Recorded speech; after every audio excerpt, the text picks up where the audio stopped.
today on the pod, I have brilliant guests put onto me by someone else that I know in the banking sector. And the Instagram kind of blew me away. Really, really fun Instagram, and actually from the industry too, which is one of those things that I kind of welcome because there's not too many financial advisors in the social media space. So it's nice to know that there's someone else who's creating really, really good content out there. But without further ado, I'm going to bring on my guest, Joe. Welcome, mate, and thank you for being here on the show. Likewise, thanks for having me. I'm looking forward to it. Cool. So I haven't done you any justice by introducing you in the way that I have. Would you mind giving people an overview of you, what you do, and then we'll get into kind of your path through financial services as well? Yeah, of course. So my name's Joe. So my company's called Family Wealth 101, and I help British expats predominantly with savings, financial planning. You mentioned it yourself, sort of longer term lifetime planning. And I suppose what makes me different, if you like, to a lot of other financial advisors is I'm very open, and I post a lot of content on social media.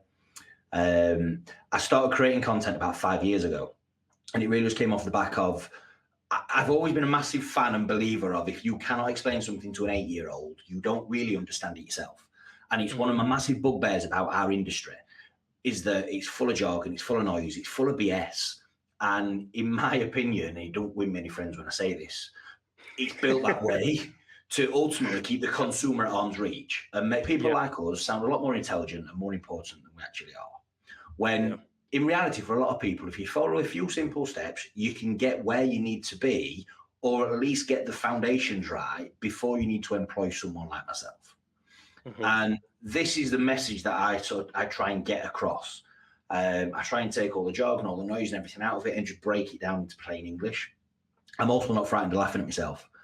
And I think that's what resonates with a lot of people, and where sort of a lot of my following has come from on social media is that I'm not this stuffy, typical 50-year-old. Oh, I'm bolding, but 50. You're not 50. No, I'm not 50. No, I'm not 50. I was going to say, like, typical financial advice. No. Mid to late 30s, I like to say. Okay, that's better. That's better. Yeah. But again, I mean, like the typical financial advisor, some 50-year-old guy in a stuffy suit who's talking down to people, and that doesn't resonate with a lot of people. So look, me, I'm just a normal bloke, and I'm very open. I share a lot of my own life experiences. I talk about my family. I talk about sort of some of the struggles I've had. I've not always been great with money. I'm quite open about that, on the silly mistakes I made in my 20s when I moved to Abu Dhabi, started earning more money than I can imagine, and just spunked it all up the wall, basically, for quite a few years. And I had quite a harsh reality in 2016 when my wife and I were going through IVF, which is a very, very expensive game out there because there's no NHS, there's no social security, there's no financial what's the word I'm looking for? There's no financial support out there. So that came out of our pocket, and I very quickly ran out of money at that point. And that was when I really assessed where I was at. And initially it was sort of playing the victim with that of why me, why can't we have kids? And it was during when the Brexit vote happened, people were concerned about the jobs, people weren't investing, the markets were down. It was like, why is the market shy? Why is this? Why is this? Why is this? And all when I really took stock and stopped that victim mentality and sat back and worked out, no, Joe, you've been here for 6 years. You've earned this amount of money. You've spent this amount of money. You're in a massive house you don't need with its own private pool. You've got 2 flash cars on the drive. You're flying business class everywhere. You're going out brunching every Friday, Saturday. It was only at that point then that I really took stock, and I suppose really started practicing what I preach. And that was sort of also when the content started as well. There is so much that you've touched on right there, and there's so much I want to ask you. Okay. But I think I'll move on to some of the financial structures in terms of like how you post on social media a little bit later on. I really want to stay on what you just mentioned there. I see definitely as a theme on social media, and this is one of the things that I don't like about social media, this idea of the more money you make, the easier your life is going to be. And that's not necessarily true 100% of the time, because financial principles come into play then. If you don't know how to, manage your money or spend your money responsibly, you're exactly the same as someone who's broke earning very little. But you just mentioned there the whole victim mentality and that self-realization. How difficult was that for you to navigate? Oh, it was hard. And look, so to put in perspective, so I come from a very traditional working class background. My dad's a market trader, sells second-hand bric-a-brac on Sheffield Market. My mum bounced around various office jobs, working for the NHS, schools, the local council, before she unfortunately passed away a couple of years ago.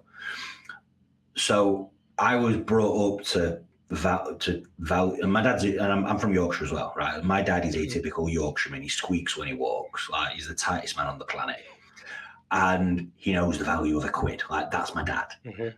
I was 18-year-old before my dad had a bank account. Like, that's how old school my dad is. And so I was brought up to, you don't buy anything unless you can afford it, which was all good and well. But I then moved to Abu Dhabi when I was 22. So I started my career in banking with what was Lloyds TSB as a cashier, then worked my way through to an account manager, senior account manager, branch manager. I then moved to Abu Dhabi when I was 22, and then overnight started earning more money than I could ever imagine, and earning it tax free, and also in a commission only job as well. So I wasn't paid a salary, and for me, it was like this light bulb moment. It was like, hang on.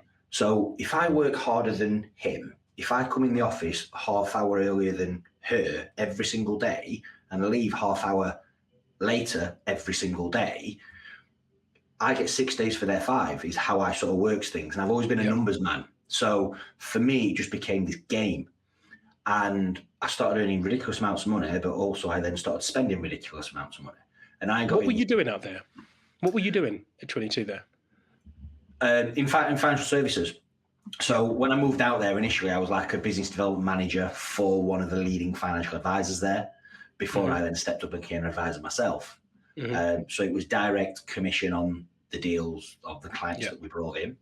But I knew all my numbers inside out. So I knew how many calls I needed to make to book a meeting, how many meetings I needed to book to get a bum on a seat, how many bums on a seat to get a client. I knew what my average deal size was. So I went down this very dangerous route of stop looking at things as monetary value, but as a client. So I was looking at expensive things as that's only an extra client. That's 2 extra clients. So I was going into, I was spending money with a view of, all I've got to do is work a little bit harder next week, or maybe I'll work on Friday next week and just make that back, which was all good and well when I were earning all this money and my bank account was still increasing every month. But like I said, my wife and I, we got married in 2014, found out, we tried for kids straight away, nothing happened. We both got tested, found out we couldn't have kids naturally. And also at the same time, we changed firms, didn't get paid at this new company for 6 months. It wasn't what I expected. Excuse me. The market was down during the Brexit vote. So there are all these things going off. Cost of living had increased overnight by 33% because the pound just completely tanked. And I was paid in sterling. So overnight, my rent went up by a third. Overnight, the groceries, everything went up by a third, like that. So I essentially got a 33% pay cut overnight as we're going through IVF. And it took us 5 rounds of IVF before we were blessed with my twin boys, which was one of the worst experiences of my life. But again, at that point, it's like when you're talking like £15,000 per round of IVF, it's a very expensive game as well. And I very quickly ran out of money. So initially it was very much, why can't we have kids? It was, why is the market down? Why is this new company not what I expected? And that went on for some time, to be fair. And it was only, like I said, when I really sort of took stock and worked out literally every penny that I'd earned since I moved to Abu Dhabi. Then I worked out what savings I'd got left. Then natural maths is I worked out how much money I'd spent, and it was a massive eye-opener for me. And that was sort of the day that for me, I took responsibility of it, which I think is the first thing what a lot of people need to do. You need to take responsibility where you're at, because, and this triggers a lot of people when I say this, but look, if you're in your late 20s, your 30s, your 40s, your 50s, and you are not in the position you want to be in life, whether that be your fitness, whether that be your career, whether that be your financial goals, that is down to the decisions you have made until that point. So again, we all love the same self-made millionaire, but look, a lot of the times you're also, if you're not where you want to be, you're self-made from the decisions you've made until that point. That is so true. That's so true. But unfortunately, that does trigger a lot of people, because it's a lot easier to point the finger and say, no, I'm in this position because of the government, because of COVID, because of Brexit, because of the 2008 financial crash, which people still blame things on, which blows my mind. It's like, that was almost 20 years ago now. Like, that was 15 years back. But for me, the problem with that is you're giving away that power. Like, there's something very empowering about holding your hands up and going, I messed up. I messed up, because when you do that, you take that control back. And that's what I fortunately managed to do at quite a young age, my late 20s, mid to late 20s. And at that point, then just drew a line in the sand and said, look, what can I change? What can I affect moving forward? And for me, that was when I started doing a budget. That was when I started paying myself first, i.e. saving and then spending what's left. Not spending and then saving whatever's left a month, which is what I was doing until that point. Being intentional. And that's the most important thing within it. You mentioned something earlier, which has been so true for me as well, in the fact that people just assume because you work in the financial services industry, you know all this stuff and you apply it into your own personal finances. Like you, I didn't apply any of the stuff for a very long time. Then I started to think about things and I was like, what am I doing? And then in that realization, it's kind of, I do exactly the same thing. Okay, right. So I'm working this hard. I'm earning this amount of money. I need to start putting money aside first, as opposed to spending, then saving what might be left. And for me, I rarely had anything left because I'm such an impulsive spender. But you're right, it's taking ownership and being able to, I guess, have the courage to be like, okay, this clearly isn't working. I need to change this. This is really, really important. And I think now with social media, I think we're coming to this point of maybe a little bit of self-awareness and awakening. People are very much more acutely aware that they need to take responsibility. But I still think it's a difficult journey to get to that point of self-awareness. It's one thing being aware, but it's another thing doing something about it. And this is something, I spoke about recently, that, look, you can have all the knowledge in the world. I know a guy that can recite any line from any self-help book. But his life never changes. And he still moans about the same stuff he was moaning about 10 years ago. Like, what's the point in reading it? What's the point in having all this knowledge if you're not going to put any of it into action? It's like having that knowledge and not doing anything about it is the same as not having the knowledge. Same thing. So that's the most important thing for me, is just take action. Like, no matter how small that is, no matter what that is, just whatever your goals are, whatever it is you want to achieve, do something small every single day to help you achieve that. And for me personally, like, my health and fitness was a massive part of that. So in 2019, to put in perspective, I'm 5'9". In 2019, I weighed 120 kilos. I was massively overweight. And again, I suppose it was another sort of rocket up the arse moment. Like, it took me and my wife going through IVF and running out of money before I took my financial house in order. It took my mum getting diagnosed with terminal cancer and a doctor saying to her, you're going to die in the next 2 years. And it took that before I sort of took stock and worked out that she's had her choice taken away from her. I don't want to waste mine. I want to see my kids grow up. And that was when I really then started getting into a routine with my health and fitness, which is now, for me, paramount to everything that I do. Because without my health, I've got nothing. If I'm not a healthy, better version of myself, it's the old analogy, innit? You're on an airplane, put your own mask on before your kids. Selfish as it sounds, you need to take care of yourself first in order to give to others. Yeah. And when I started doing that, everything got better. My mental health got better. My finances got better. My lifestyle got better. I felt healthier. I felt better about myself. I got more confidence. But that all You have an started with interesting small steps. More steps, yeah. You have an interesting theory that you posted about the other day around like looking after your health and how that translates into your finances. Do you mind speaking a little bit about that? Because I found it quite interesting, the way you kind of positioned it. Yeah, so for me, so your health, fitness, well-being, and finances are all linked, because if your health is out of whack, that tells me to, again, like I was as bad as for that with that as well, that you've not really got a routine, you've not really got a structure in place, which directly correlates to your finances. Likewise, if you've Hmm. got if you're in financial difficulties, that causes we've all stressed about money. Like, Yeah, worrying about, there is no bigger stress than worrying about money. That then directly affects your health and your well-being. So I find sort of health, physical health, mental health, and money directly correlated. And like I said, for me, it's something that you need to take a conscious look at and make sure that all three are moving in the right direction. And yeah, a lot of that for me is having a structure to it, and being, like, yeah, you use the word yourself earlier. It's intentional. It's having the yeah, intention to do what you know. People know what they need to do. Like, people know what they need to eat in order to not be morbidly obese. I knew that all through my 20s. Yeah, I didn't do it. I just put it off. I'll worry about it tomorrow. I'll worry about it tomorrow. I'll worry about it tomorrow. I'll go on another brunch this weekend. I just didn't do it. And for me, it was sort of, I suppose, facing my own mortality with my mother that made me start taking that seriously. So yeah.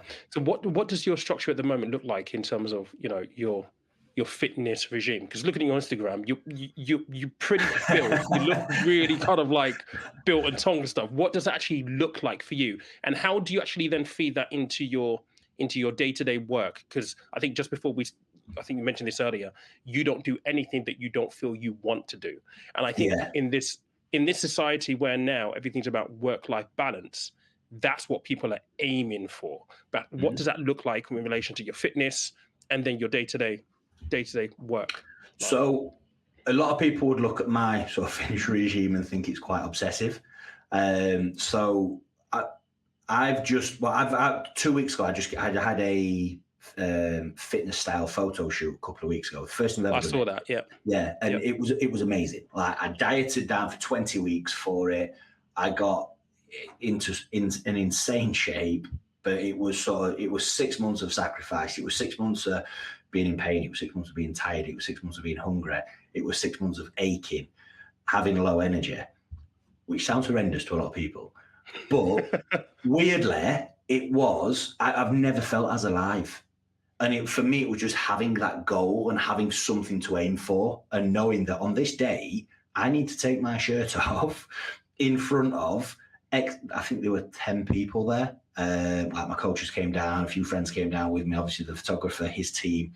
And I was like, I need to take my shirt off in front of all these people. Like, that for me was the external pressure that I needed, and the internal Mhm. pressure as well. And like, I want to see how far I could push it. Have I got the minerals to really do this? Mhm. And I've never felt more alive. And that, like, leading up to that was very intense. But like now, like, coming out of the back of that, so I mean, I've got another photo shoot booked in December, which again, I'm big on goal planning. Like, I like to have a Yeah. goal, I like to have something to aim for. So my fitness regime now, so I've always naturally got up early in the morning. So I'm up at 4 a.m. I get up at 4. So I have a morning routine every morning. So my morning routine is to do something for work, whether it be message client, email a client, create a bit of content, do something for work, do something for my business. Mhm. I journal. So I'm a massive fan of journaling, which for me, what all journaling is, I mean, people that have never done this laugh at me, especially like macho men. And I was the same a couple of years ago. But for me, all journaling is, it's telling your brain where to look for. It's like a compass for the mind. So I journal and I sweat every single morning. So I train I resistance weight train 5 days a week, which is Monday, Tuesday, Thursday, Friday, Saturday. So on those days, I leave the house at 5. I go for a little walk. I then go to the gym at 6, train, then I'm back, get the kids ready for school, take the kids to school, and then my work day starts at 8:45. On my rest days, I'll do my cardio in the morning as well. And so that's my fitness regime. I follow a quite strict meal plan. I've got a coach that just lines it all out for me. Like, I don't have to think about it. I don't have to do anything. I just have to tick the boxes. Yeah. So I'm interested to know as well, the Dubai thing. I think you're to a certain extent a little ahead of the curve, because a lot of people, I think Dubai and the Middle East generally, Abu Dhabi, is where everybody wants to go, tax-free status, so on and so forth. How did you find that experience, and what's your thoughts on, the social media narratives around, that part of the world at the moment? Would you go back? How do you view it? Yeah, so I lived in Abu Dhabi from 2010 to 2020, and we had 10 amazing years. Like, loved the place. And we came back to the UK for family reasons. So it was around the time, just before the time my mum got diagnosed with terminal cancer, my wife was getting itchy feet with the Middle East, because even though we lived in Abu Dhabi, I was flying around Saudi Arabia and the Middle East 4 or 5 days a week. So she was like, look, I'm a single parent half the week. I've got 2 one-year-old twin boys that I'm looking after myself. I need more support. So we were sort of like 70, 80%, right, we'll go back to the UK and I'll fly back and forth. And then my mum got diagnosed with cancer at that time. So we took a view of, look, let's go back and we'll just make it work. And so where am I going? So that's why I came back.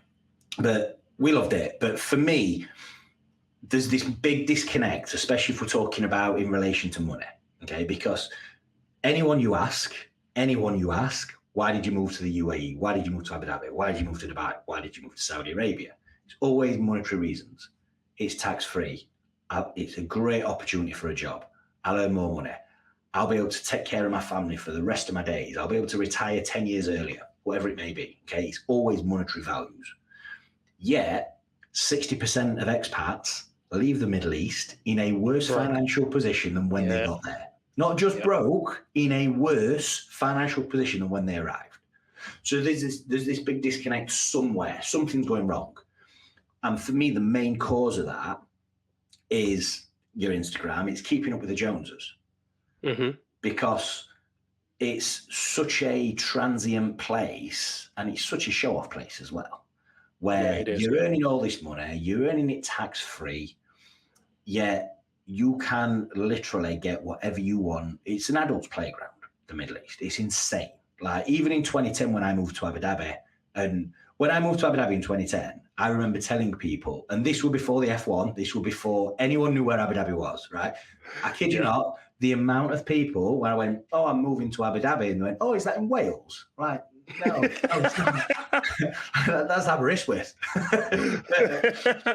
Nobody knew it. And I'd never been. I just knew it was an hour from Dubai. That's all I knew about Abu Dhabi. And when I got there, I expected like little white sandy coloured buildings. I expected like Aladdin type, Arabia. I expected to see camels everywhere crossing the street in the morning on the transit to work. It was not like that at all. It was skyscrapers, it were flash buildings, it were 5-star hotels.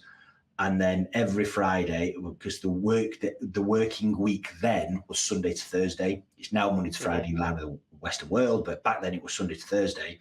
And every Friday we did these things, what were called brunches. Now, bottomless brunches are quite a new thing here in the UK. We were doing them in 2010. Out there for ages. We were doing them in 2010 in a strict Muslim country where it's illegal to drink, right? Every Friday, every British expat would go to one of 5 or 6 different places. I remember there were Trader Vic's, there were Victor's, there were a few other sort of British-style pubs. And it were all you can eat, all you can drink, 12 while 4. By about 7 p.m., trying to get any sense out of any Brit on a Friday in Abu Dhabi, you were like pulling teeth. Honestly, it was insane. But it's one of these weird places where it was never a problem until it were a problem. So everyone knew you did it. Everyone did it. But if you stumbled out of one of these 5-star hotels and walked into a police car, then it's a problem. Then you're Then it's a spending problem. a week Yeah. inside. You're getting a free Yeah. haircut, and you're getting a jumpsuit.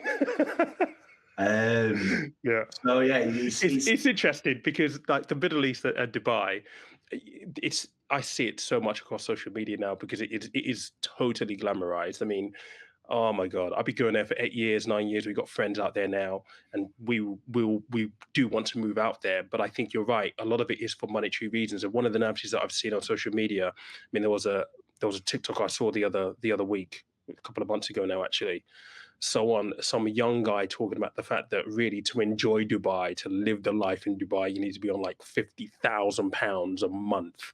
And I'm just like, all of this stuff is being built up and spoken about. And I'm just like, where is this coming from? It's like, I don't understand it. And I think people miss the most important thing. Is if you're gonna go out there, why are you going out there? Yes, all right, you might be able to make more money, but a lot of the fundamentals around basics still are, I would argue, maybe even more important. Go out there, earn money tax free, earn a load of money. But if you can't manage it, much you're more just going to be important. just as bad. Yeah, and because there's a lot of things what we take for granted in this country. NHS, right? You Hmm. can bash it all you want, right? There isn't many other countries that have got a free, quote unquote, health service like we have. Okay, NHS, national insurance. Again, you pay your national insurance automatically. You don't even think about it, but that builds up your state pension. Okay, Hmm. guess what happens when you become an expat? Okay, that country you're in, the UAE, there is no free healthcare. You need health insurance. Now, look, granted, most employers will provide it, but the level of cover most employers will give you is horrendous. So if you Hmm. want proper health insurance, you're paying for that. Okay, you're not paying tax. You're earning more money, but at the same time, you're not paying your national insurance. So you're not building up Hmm. your state pension contributions. So unless you voluntarily do that, that's 10 years that you're not building up your state pension. And now in the UK as well, with auto enrolment, you're automatically paying into a works pension as Pension as well, well. nine Yeah. times out of the time, 9 times out of 10. There's no pensions in the Middle East. Hmm. Like there is no pensions over there. So basically, the way I see this, again, I try and reframe it, is that you are paid a premium because some of those things that used to be taken care of you now need to Hmm. take care of that for yourself. Yeah. But again, it's very easy that it's lifestyle creep, isn't it? And I call it the expat trap. That Yeah. you were quite comfortable when you're earning this, but the second you earn this, your lifestyle creeps up to it. And the second you 100%. earn this, your lifestyle creeps up again. So I try and Yeah. say to people, look, get used to living to a certain lifestyle. And when you get that pay rise, the first thing that you increase is your savings, your investments, and your plans for the Hmm. future. Then the lifestyle comes after. Yeah. Great point. And I think that's something that people, I don't know, look, I talk about this till I'm blue in the face. I feel as though whilst all of that makes sense and most people will agree, yeah, 100% logical, a part of me feels as though people don't necessarily really understand the importance of that statement right there until something happens to give them an epiphany, a realization that hang on a second. And unfortunately, a lot of the time it's a little too late because you're never going to gain back the time that you've lost by not having that epiphany a little bit earlier on. And it's always something that I feel people, it's difficult to get people to realize early and nudge them to actually take action and take responsibility. I completely agree. And it's like anything. If you want to be, I actually wrote a post on this earlier, so I can quote it word for word. But if you want to be successful in any part of your life, that takes short-term sacrifice for long-term gain. And the longer you can put that gain off for, the more successful you're going to be. It's like going to the gym. If you eat chicken and broccoli and go to the gym 5 times in a week, your body's not going to change. If you do that, if you stick to a strict fitness regime and eat right for a year, your body will change. If you do it for 4 years, your body will change dramatically. If you do it for 10 years, you'll be a different person. Okay. It's same with a career. You're not going to, if you want to be a lawyer, okay, you're not going to be the best lawyer in the world in 3 months' time. You're not going to be the best lawyer in the world in a year's time, in 2 years' time, in 5 years' time. It takes time to train, to learn the industry, to learn how it works. Exactly the same with building wealth, with saving, with investing. The longer you do it for, the more benefit you get from compound returns. But But again, a lot of people, you say, struggle to sort of see that. So for me, it's about setting yourself a big lofty goal and then funneling it down to today and taking small steps of what do I need to do today, this week, this month, in order to get me closer to that goal and not further away. And everything you just said there, I'm 100% on board with you, because that is financial advisor speak. Sit down with client. What is it all about? What's your goal? Where do you want to be? Backtrack to where we are right now. What are the steps that need to be taken to get you to that goal in the future? 100%. It makes sense, and it's logical. You've mentioned the whole instant gratification. I think that is probably one of the biggest challenges and the biggest threats that a lot of people feel as a byproduct of social media now. Because, yeah, you can go to Dubai, and one thing that drives me nuts is the amount of traders that will go to Dubai, take a picture in a Bentley or Lamborghini, and it's like, oh, this is my Lambo, this is my Bentley, and people believe it, and I'm like, No, come on, no. like, seriously. And I think there's that short-sightedness often when we have these kind of conversations, that people just don't understand, and they think I saw an that interesting ad the other day for one of these trading courses. I don't know if you've ever read the small print of them. I don't listen. They drive me nuts so much that I don't even look at them anymore. Right, Because they do me, but the one I saw was that outlandish. I clicked on it, right, and right at the bottom, I kid you not, right at the bottom, there was some small print on the screen, and I had to send the link to Ryan because I couldn't see it. Ryan, who works for me, right? He blew it up and he managed to see it, and it said I kid you not, he said on the bottom of this advert in minuscule print, 86 point something % of traders lose money using this platform. So I wonder if that's a new thing. What they've now got to include is the percent who actually make and lose money. 87%, 86% of people lose money. Yeah. But the thing is, it is insane. And like, for any logical person looking at that, if they knew the fact up front, they'd be like, okay, maybe my chances here aren't that great. But this is the clever thing that they've done on social media now. It's all psychological. And they use psychology and psychological tricks to get you there, to anchor you, to really get you to the point where you believe that statement of, I'm not going to be one of those 86%. I'm going to be the 14% that actually wins. And they use the Lamborghinis and the watches and the luxury items to really reel you into the lifestyle. And the funniest thing is, I said, if anybody really pays attention to any of this stuff, a lot of the guys who own these groups don't make money from the trading. They make money from you paying a membership because you bought into this idea of this lifestyle. And that in itself perpetuates the whole scam, because it's not from trading. They have thousands of kids paying 40, 50 pounds a month. Yes, they can keep up the lifestyle. It's not from the trading, it's from you being a schmuck, unfortunately, and giving them 40, 50 pounds a month so that they can live their lifestyle and string you alongside it as well. And Dubai is kind of like the cesspit for it right now. It's just mad. Yeah. And I said the exact same thing to people. I'm like, look, if he was that good, he wouldn't be trying to pitch you a course for 40 quid, for 50 quid. He'd make much more than that trading himself. Yeah, 100%. I'm interested to know, how are you finding, what's your views on what's happening right now? So obviously in the UK, inflation, mortgage rates are going up. I mean, we might have a recession with the Bank of England pushing interest rates up even further at the moment. What's your take on all of this at this point of view from what you're doing at the moment? I mean, if we look at sort of inflation and interest rates, I think if you look at sort of what's gone off leading up until this point, it was inevitable. So you've had central banks printing all this money for donkey's years. You had COVID, which then caused a massive block in the supply chain, where goods and services, for the first time on record, really, the world shut down. Like for 6-9 months, companies weren't making products. They weren't providing these services. Shipping containers weren't getting sent around the world. So that naturally slowed things down.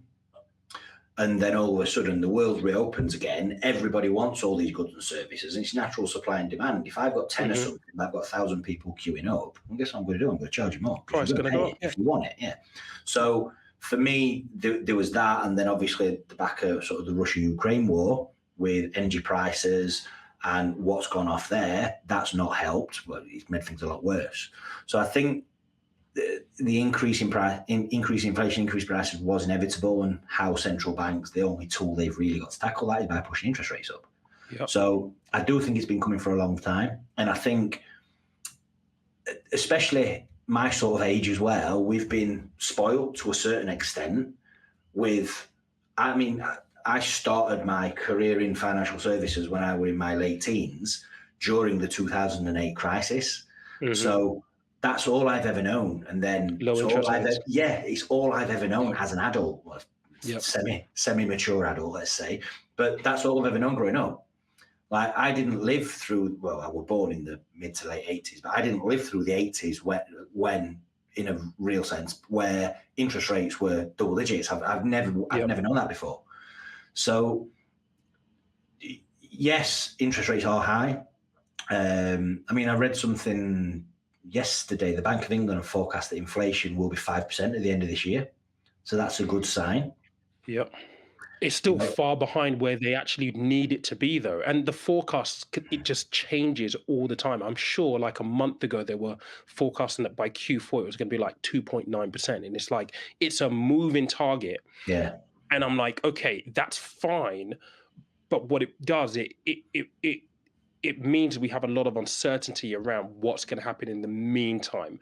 And that's causing havoc, because for people coming off mortgages and stuff like that, or people who bought mortgages during the COVID lockdown period where there was no stamp duty, if they took 2-year fixed rates, their mortgages are coming up this year, and they're going to go from 1-2% to what is now average 2-year fixed rate being at 6%. 6%. It's mad. It's crazy. Yeah. So I agree with you, and I do think it is a temporary thing, though. I think rates will start dropping next year, and like always, the media makes it worse. And I say this all the time: like the number one bit of advice I give anyone is ignore the news. So again, and I talk about this when people start investing in the stock market and investing for the long term. What is happening today in the news is none of your business if you are investing for the longer term. Now, look, I know that's easy said than done. And in particular, easy said than done when your mortgage fixed rate's coming to an end and all of a sudden your mortgage is going to double or triple. But I do think that rates will start dropping next year. I read an article the other day in one of the tabloids that rates are going to stay this high until 2026. I mean, I don't think that's right by a long shot. But unfortunately, when the media creates this scarcity, it then affects the lenders, because what that then does is it affects yourself, it affects the swap rates. The higher the swap rates, the higher the rate the lenders use. So it does have this knock-on effect, which is not good for anybody. And I don't know what the answer is to that. Is it regulate the news? Which I suppose that's a whole entire different podcast for another day. That's true. Yeah. So I do think the media are to blame for a lot of the stuff that's going off, if I'm honest. Yeah. And a lot of the fear mongering. Yeah. I'm interested to know how have you found social media being a financial advisor? Because for me, compliance was always one of those things where I was like, oh my God, I don't want to have to deal with this. So are you directly authorized, or how are you set up? No, so I'm part of a network.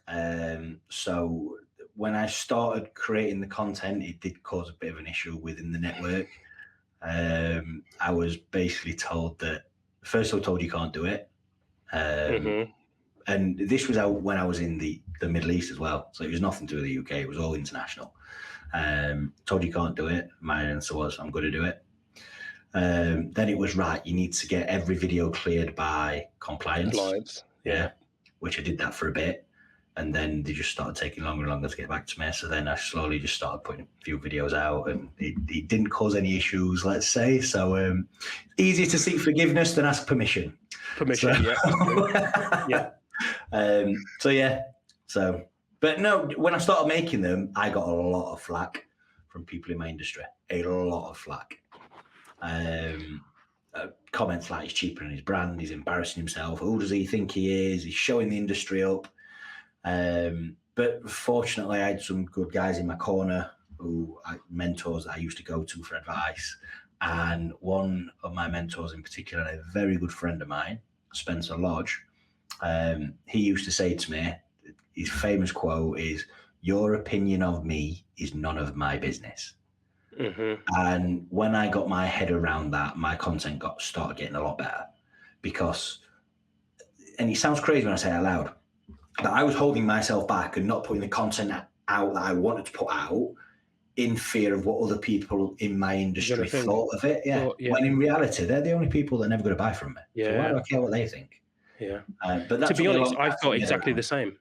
I felt exactly the same. It's like I'm talking about this in the way that I talk about it, and I try to be as open and as conversational as possible, and just I try to use expertise and my opinion, but it always comes from a good place, and I was always worried of like, they're not going to like the fact that I'm talking about this. They're going to say I shouldn't talk about this. I can't talk about this. Well, how you phrase that's not compliant, and all this kind of stuff. And I'm like, at the end of the day, the more we can empower people to understand what we're talking about, ironically, it leads potentially to more business because people don't feel as though you're this alien that they can't approach and they have nothing in common with. I mean, when I was advising, someone used to use this phrase, which is so true. She goes, "At the end of the day, we deal with people, but we also deal with money, and the people come first. So as long as you can connect with people, well, actually, the money side of things is secondary. It's just a secondary factor because you connect with the people first, and that's always stuck with me. And I think maybe something that our industry hasn't quite fully come to appreciate just yet. That it is about the people. It's not necessarily about the products and the services that you provide and how compliantly you can explain it. No, it's the people that matters. And if you can connect with the person, the battle's pretty much won, really.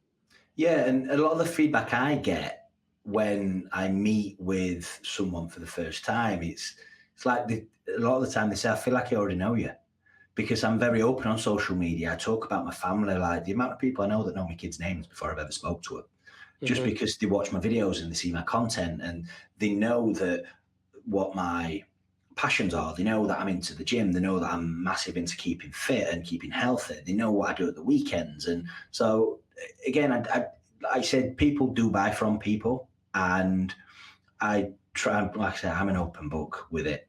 And I just try and be as honest as possible as well with my views and my opinions. I don't give direct advice on Instagram, obviously, Yeah, of course. but it's just, again, scenarios of, look, taking, like I said, a lot of finance jargon for finance talk that usually happens in the back boardrooms, and just breaking that down into plain English. Like, what does this actually mean?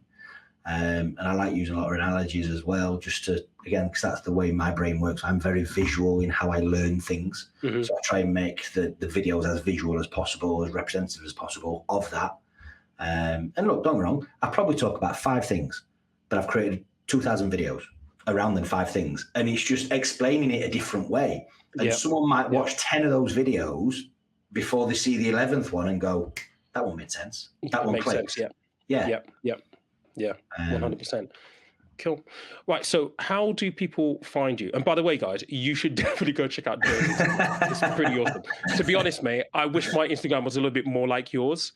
And I'm still kind of working out my whole. It's an evolving thing, isn't it? At the end of the day, you start off doing one thing, then you move into something else, and it's an evolving thing. But your Instagram is very, very, very engaging, and I love the style of the way you shoot the content and everything. And to think that you're in the finance industry, I wouldn't have thought that. And Rack at Halifax was like, "You check this guy out," and I looked at it and I was like, "He's a financial advisor as well." I was like, "Okay, cool. We definitely need to speak." So, how do people find you? So, easiest way, so on Instagram, so it's Joe, Joe_family wealth 101. Brilliant. I will look to put all of the links in the show notes on Apple, Spotify, all of the good podcast outlets. But on YouTube as well, if you're watching this here, I'll also put the links down in the description as well. Go follow the content. You've got a YouTube channel as well, right, Joe? I do. It's yeah, I do. We put the videos out there, but yeah. So it's Family Wealth 101 on YouTube. I'm also on LinkedIn as well. So just search Joe Woodhouse Family Wealth 101 if you want to find me on LinkedIn. Brilliant. Okay, cool. So, guys, there you go. I hope you found this really, really interesting. It isn't the typical kind of like conversation that we normally have, but this one, it brings another person's perspective in. And we've covered quite a broad range of kind of like things here and themes here. And I'm sure that there will be some nugget focus, which will hopefully empower you on your week this week or give you a little something to think about to maybe perhaps talk about implementing. The biggest thing for me that I've taken away is this resonating message around taking ownership and having intention. We often miss that. And when I talk about my personal journey, as you guys will know, for the longest time, I didn't take any ownership and I didn't have any tangible intention to change things.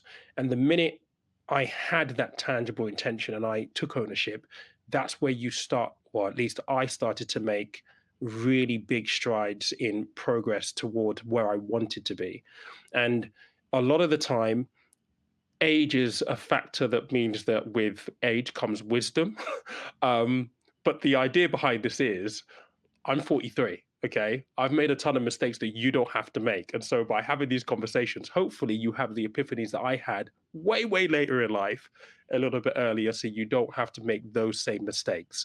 But I appreciate every single one of you for being here and tuning in this Monday morning to the podcast. Like I said, I'm in Dubai right now. I'm doing a little bit of work and stuff. I will catch you next week. Enjoy your weeks, whatever it is that you decide to do. Cheers.